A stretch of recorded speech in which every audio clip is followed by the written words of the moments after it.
Hello everyone, मेरा नाम उन्नति नितिन श्रीवास्तव है। स्वागत है आपका यूएनएस अकेडमी में, जहां हम Maharashtra state board class 8 subject mathematics का chapter 1 rational and irrational numbers का नेक्स्ट टॉपिक देख रहे हैं, जो है geometrical representation of irrational number.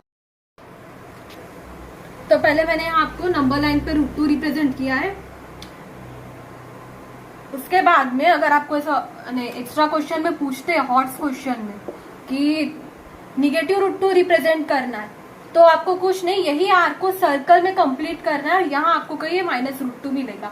तो इस वे में हमने √2 रिप्रेजेंट किया है। एक्स्ट्रा में मैंने आपको -√2 कैसे रिप्रेजेंट करना है वो बताया।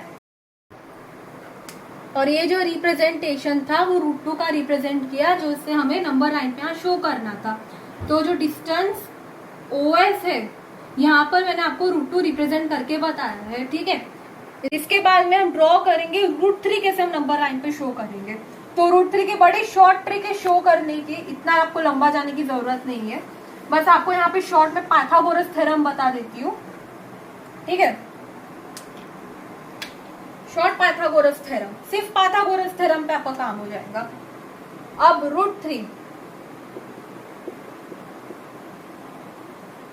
ठीक है। √3 ऐसे कौन से दो नंबर्स का सम है जिसका आंसर हमें √3 मिलेगा, ठीक है। तो √3 का square is equals to base square. अभी फिलहाल तो नाम है नहीं, इसलिए base square plus height square ले रही हूँ, ठीक है।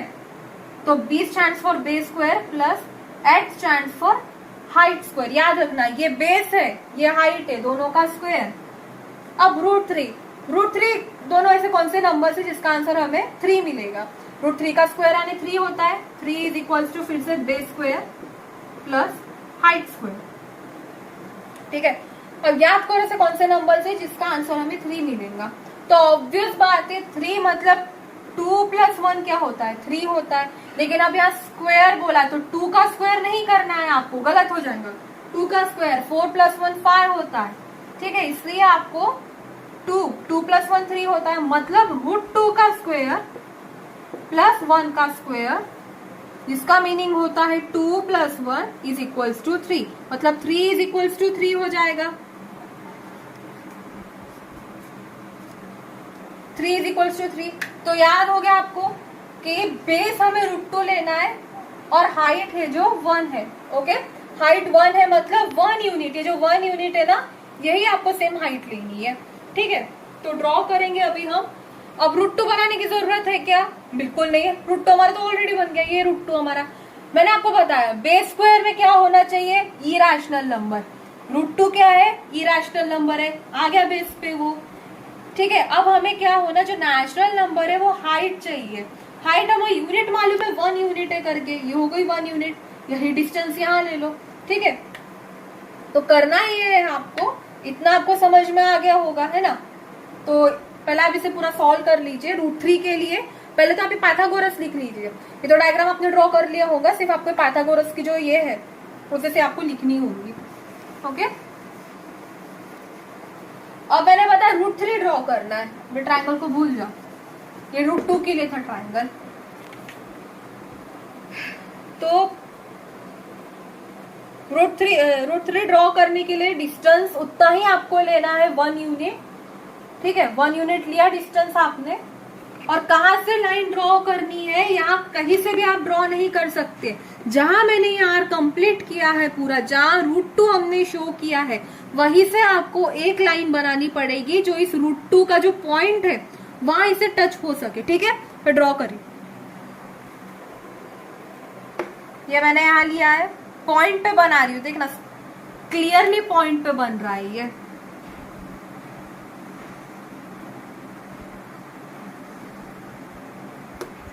ये बना पॉइंट पे, ठीक है।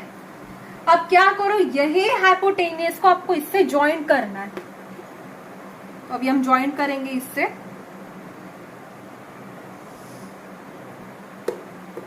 ये ज्वाइन हो गया, ये P है, ओके। ये मैंने यहाँ पे ज्वाइन कर दिया। अब वही आपको सेम प्रोसेस रिपीट करनी है। अच्छा, यहाँ पे भी आपको राइट एंगल शो करना होगा। तो यही सेम प्रोसेस आपको फिर रिपीट करनी है।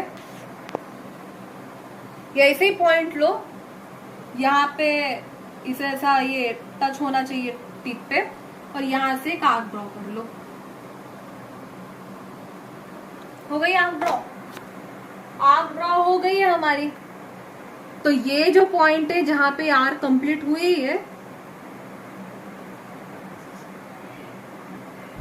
ये हो जाएगा हमारा √3। क्लियर हो गया। अब आपको पूछा -√3 कैसे बनाना है, तो कुछ नहीं, ये आर्क को कंप्लीट करो तो यही कहीं आपको -√3 मिल जाएगा, इसी के आसपास कहीं जो है वैल्यू -√3, आपको यही कहीं इसकी वैल्यू मिल जाएगी, यही कहीं पॉइंट होगा, यहाँ पर आपको -√3 भी मिल जाएगा। ओके, तो फिलहाल अभी मैंने आपको √3 शो करने के लिए बताया। अब देखो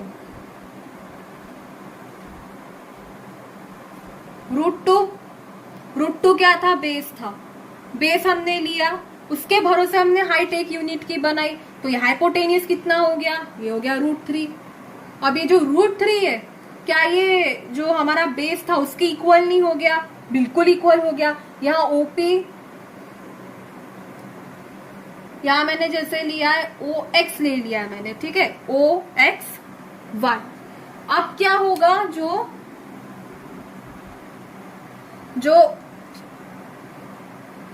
OX है, OX हाइपोटेनियस थी, OX is equals to XS is equals to OY, sorry X S equal नहीं होगा, सिर्फ जो OX है और OY है ये दोनों एक दूसरे के इक्वल रहेंगे। क्यों, ये दोनों भी रेडियस ऑफ सेम सर्कल है, ठीक है। लेकिन अब आपको ऐसा लगेगा कि OX और OY OP और OQ, OP और OS के इक्वल होंगे, नहीं, क्योंकि देखो ना डिस्टेंस बढ़ चुका है, डिस्टेंस क्या हो रहा है यहाँ पर, बढ़ रहा है। ये एक सर्कल बना है, उसके पीछे और एक सर्कल बनेगा, फिर और एक सर्कल बनेगा। जैसे जैसे डिफरेंट सर्कल्स बनते जाएंगे, इसके जो रेडियस होंगी वो बढ़ते जाएंगी, तो OX जो रहेगा वो OP के इक्वल में नहीं होगा, OX is not equals to OP। तो ये आपको याद रखना है कि ये दोनों एक दूसरे के इक्वल नहीं हो सकते, जो दोनों एक दूसरे के इक्वल नहीं होंगे क्योंकि रेडियस बढ़ते जा रही है।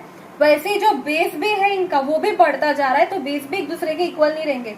हाँ, जो हम ट्राइंगल बना रहे हैं उसका हाइपोटेनियस और उसका बेस जो हमने √3 के लिए बनाया वो इक्वल हो जाएगा, जैसा हमने √2 के लिए फॉलो किया था।